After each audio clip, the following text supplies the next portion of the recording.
Bonjour, j'espère que vous allez bien. Je suis Mabé Funk de Flow HD. Je suis coach en neurosciences appliquées. Aujourd'hui, je souhaite vous parler des peurs, de comment dépasser ces peurs. Les peurs sont des messagères. Les peurs sont là pour nous passer un message. Il est important donc, quand on a une peur, d'aller voir ce qui se passe, ce qui se cache derrière cette peur. Les peurs sont des alertes, bien sûr. Alors, ce dont je vais vous parler aujourd'hui ne sont pas les phobies, mais des peurs du style peur du changement, peur de la réussite, peur de l'échec, peur de prendre des mauvaises décisions, peur du jugement. Voilà, c'est ce dont nous allons parler aujourd'hui. Et ce que je peux vous dire au niveau du cerveau, comment ça se passe? En fait, il y a deux circuits de la peur. Il y a un circuit court qui est que quand on reçoit un message par un des 5 sens, c'est-à-dire la vue, le toucher, l'ouïe, l'odorat et le goût, ça passe au thalamus, à l'amygdale, et puis on a une réponse. Et puis le circuit long, qui est on capte une information, ça passe par le thalamus, le cortex cérébral, l'hippocampe, l'amygdale, et puis on a la réponse. Donc, comme vous pouvez vous en douter, ça se passe en 2 temps. Alors, un des exemples que je peux vous donner, c'est, voilà, tranquille, vous êtes en train de vous promener dans la forêt, ça se passe bien, il fait beau, les oiseaux font cuicui, et puis paf, vous voyez quelque chose comme ça au sol. Tout de suite, vous avez peur.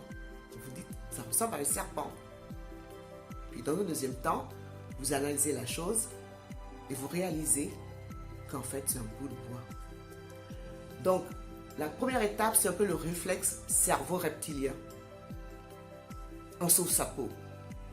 Puis la deuxième étape, donc celle qui passe par le cortex cérébral, vous permet d'analyser l'objet et de voir qu'il n'y a pas à se sauver.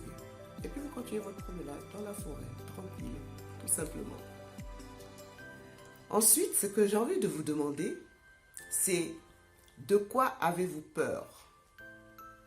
Prenez une de vos peurs. Qu'est-ce que cette peur vous a empêché de faire jusqu'ici? Et deuxièmement, qu'est-ce que cela vous apporterait de dépasser cette peur, de surmonter cette peur? Alors voilà, moi je vais vous donner 5 étapes pour apprendre à dépasser ces peurs. La première étape, c'est d'identifier la peur, c'est-à-dire le signal d'alarme. Qu'est-ce qu'il est? Et le conscientiser, comprendre ce qu'il y a derrière. La deuxième étape, c'est d'évaluer le risque.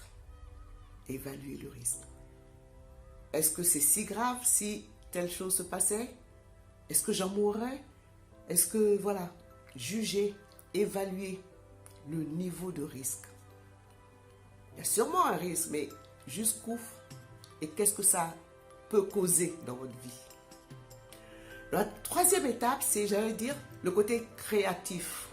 C'est-à-dire, faites appel à votre créativité pour contourner votre peur, pour avoir des idées de comment vous pouvez passer en travers. La quatrième étape, c'est de décider. Décider soit d'agir, donc par petits pas. Vous vous doutez bien, si vous rêvez d'être conférencier ou conférencière et que votre rêve c'est de parler devant 1000 personnes, vous n'allez pas commencer par une première conférence face à 1000 personnes. Vous allez commencer par un petit groupe, 5-10 personnes. Donc l'idée c'est vraiment de faire le travail par petits pas et d'arriver au bout. Dans l'exemple donc de parler en public, une salle de 1000 personnes, pas mal, n'est-ce pas? Ou alors, tout simplement, de renoncer à passer à l'action et d'accepter ce renoncement. Et la cinquième étape, c'est tout simplement de vous récompenser, quelle que soit l'option que vous prenez, quelle que soit votre décision. Récompensez-vous et lâchez. Alors, aussi un travail qui peut se faire en parallèle, c'est la respiration. Ça aide aussi à alléger les choses. Et donc, j'ai envie de partager avec vous sur la peur une citation de Nelson Mandela qui dit « J'ai appris que le courage n'est pas l'absence de peur, mais la capacité de la vaincre. » Sur ce, je vous invite à cliquer sur le lien de flowhd.fr pour découvrir tout ce que nous pouvons vous apporter, pour vous accompagner dans votre chemin de vie. Je vous dis à très bientôt. Je vous souhaite une bonne journée. Ciao, ciao, ma belle.